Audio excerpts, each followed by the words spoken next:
तो समझना है एप्लीकेशन ऑफ कॉल-रॉस्क लॉ कि कॉल-रॉस्क लॉ जो ये क्या है, इंडिपेंडेंट माइग्रेशन ऑफ आयन कि कोई भी इलेक्ट्रोलाइट अगर डिसोसिएट हो रहा तो कटायन का लिमिटिंग मोलर कंडक्टिविटी और अनायन का लिमिटिंग मोलर कंडक्टिविटी अगर तुम ऐड कर दोगे तो टोटल इलेक्ट्रोलाइट का लिमिटिंग मोलर कंडक्टिविटी निकल जाएगा, है कि नहीं। तो कॉल-रॉस्क यही बात किए थे, जानते हो इस लिमिटिंग मोलर कंडक्टिविटी पर तो दूसरा कोई केमिस्ट ऐसा था नहीं उस जमाने में जो बोलने वाले थे, है ना। तो उस बीच में हमारे दानिश्वर देख लीजिए कॉल-रॉस्क आ गए, है कि नहीं, और इस इलेक्ट्रोलाइट की दुनिया को इजी कर दिया बच्चों।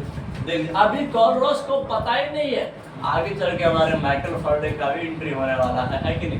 तो माइकल फैराडे जब आ जाएंगे ना बच्चों, बाकी सब जितना भी केमिस्ट है ना सब खर्राड़े मार करके सो जाएंगे, है ना रे। क्योंकि माइकल फैराडे उतना छोटे भले वाले लेवल के, अरे ध्यान दो बच्चों, माइकल फैराडे उतना छोटे लेवल के नहीं, एकदम ग्रेट एक्सपेरिमेंटल साइंटिस्ट है कि नहीं। तो बता दिए थे कि 19th सेंचुरी में ग्रेटेस्ट एक्सपेरिमेंटल साइंटिस्ट अगर कहा जाए तो माइकल फैराडे थे, है कि नहीं।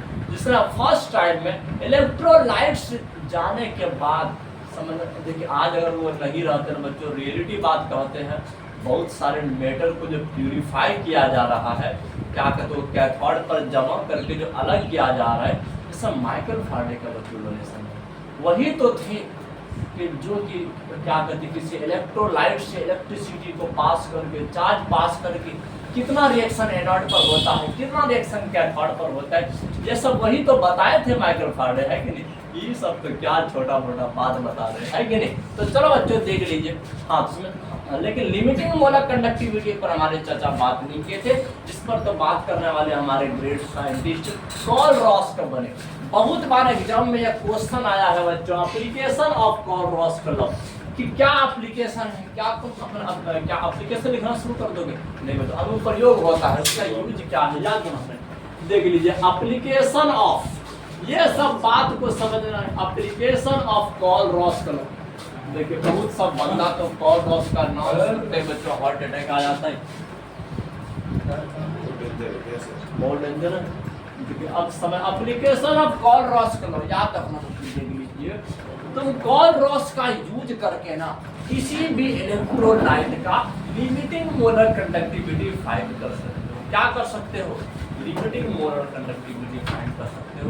या तो स्ट्रॉन्ग इलेक्ट्रोलाइट रहा तो टेंशन नहीं, वीक भी रहा ना इनफिनाइट डाइल्यूशन कर देना है, आपका उसमें भी लागू हो जाएगा, किसका लॉ है, कॉल-रॉस्क लॉ लागू हो जाएगा। बिल्कुल याद रखना बच्चों, पहला application by using this law, याद रखना है इस नियम का यूज करके देख लीजिए, वी कैन फाइंड, बच्चों हम फाइंड कर सकते हैं, वी कैन फाइंड हम फाइंड कर सकते हैं, याद रखना है।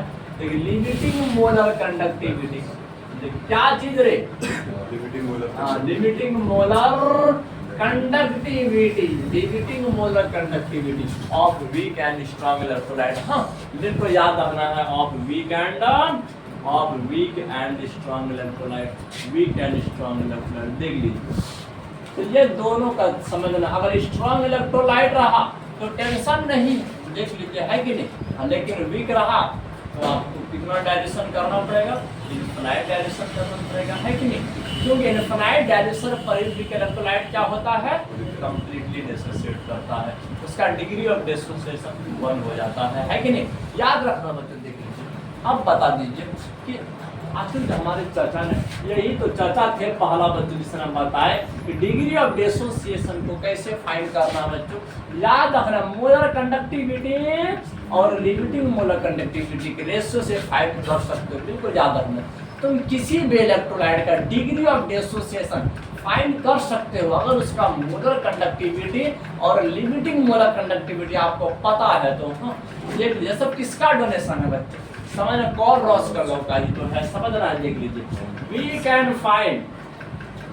फाइंड याद रखना है, देखिए हम फाइंड कर सकते हैं degree of dissociation, degree of dissociation को फाइंड कर सकते हैं, याद रखना। देख लीजिए डिग्री ऑफ डिसोसिएशन को फाइंड कर सकते हैं ऑफ एनी इलेक्ट्रोलाइट, देखिए किसी भी इलेक्ट्रोलाइट का फाइंड कर सकते हैं अगर हमको पता रहे, याद रखना है इफ वी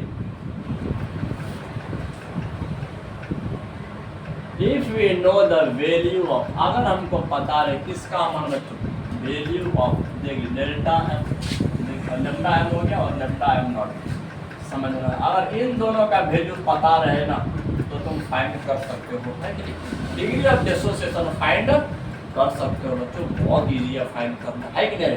बिल्कुल ये सब कहानी को याद रखो। हाँ तो चलो अब स्टार्ट कर देते हैं आगे वाला।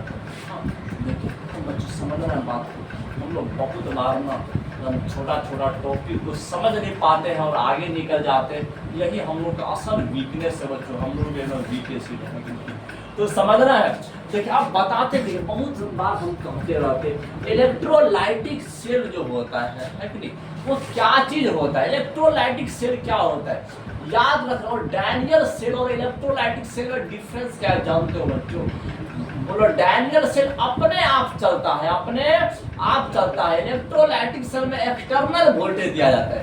अगर बाहरी बैटरी लगा करके अगर किसी सेल को तुम चला रहे हो तो समझना उसे इलेक्ट्रोलाइटिक सेल कहते हैं। अगर स्पॉन्टेनियस रिएक्शन के चलते अगर कोई सेल वोल्टेज बना रहा है उसे डैनियल सेल कहते हैं या गैलोनिक सेल कहते हैं, है कि नहीं। यह सब बात को याद रखना बच्चों। आप बता देते हैं इलेक्ट्रोलाइटिक सेल, देख लीजिए इलेक्ट्रोलाइटिक सेल क्या चीज होता है, इस बात को समझना, देख लीजिए। हाँ तो अगर बच्चों याद रखना इलेक्ट्रोलाइटिक सेल वाला नहीं, इलेक्ट्रोलाइटिक सेल न्यू है सर अभी। मैंने इसके बारे में चर्चा थोड़ा सा उधर की थी, डैनियल सेल की तरफ की थी थोड़ा सा, वहाँ पर भी हम वोल्टेज टोल्टेज बात कर रहे थे। इस चैप्टर की स्टार्टिंग टाइम उस टाइम में तो वीडियो बनाए थे, है कि नहीं। तो चलो आप समझना बच्चे, इलेक्ट्रोलाइटिक सेल का मेजरमेंट यहाँ जानेंगे। हाँ देखिए अच्छा खासा बात चलेगा।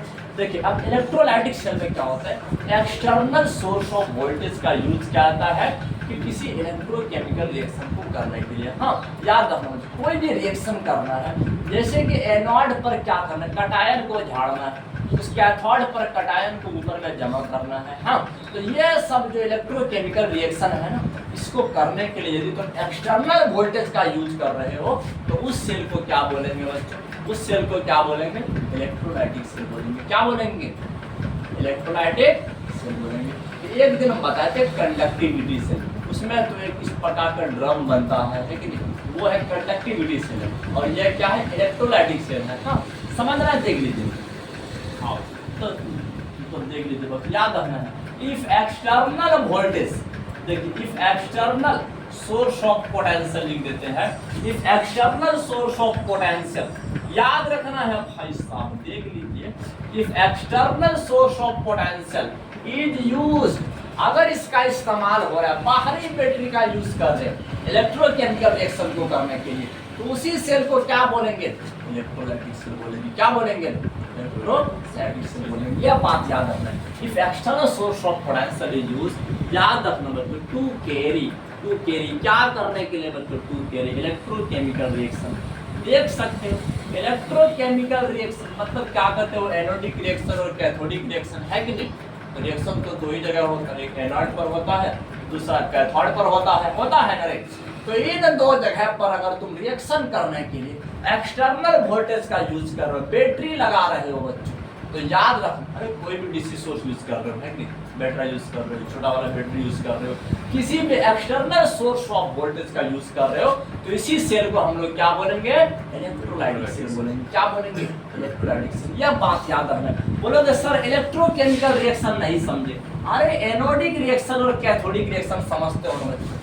एनोड पर जो ऑक्सीडेशन होता है कि नहीं, कैथोड पर रिडक्शन होता है कि नहीं, इन्हीं दोनों रिएक्शन को कहते हैं इलेक्ट्रोकेमिकल रिएक्शन। हाँ याद रखना है, देख लीजिए, तो देख लीजिए, समझना है, याद रखना। इसी सेल को क्या बोलेंगे, इलेक्ट्रोलाइटिक सेल बोलेंगे, इसी सेल को इलेक्ट्रोलाइटिक सेल बोलेंगे। देख लीजिए, अब थोड़ा सा इलेक्ट्रोलाइटिक सेल का होता क्या है, अब थोड़ा इस पर बहस कर देते हैं, क्या घटना होता है। हाँ कि कैसे क्या करते, एनोडिक रिएक्शन कैसे होता है और कैथोडिक रिएक्शन कैसे होता है। हाँ तो और इसके बाद फिर क्वांटिटेटिव एनालिसिस करेंगे कि एनोडिक रिएक्शन कितना होता है और कैथोडिक रिएक्शन कितना होता है। इसको लेकर के आएगा हमारा फैराडे चाचा, ध्यान से समझ रहे हैं।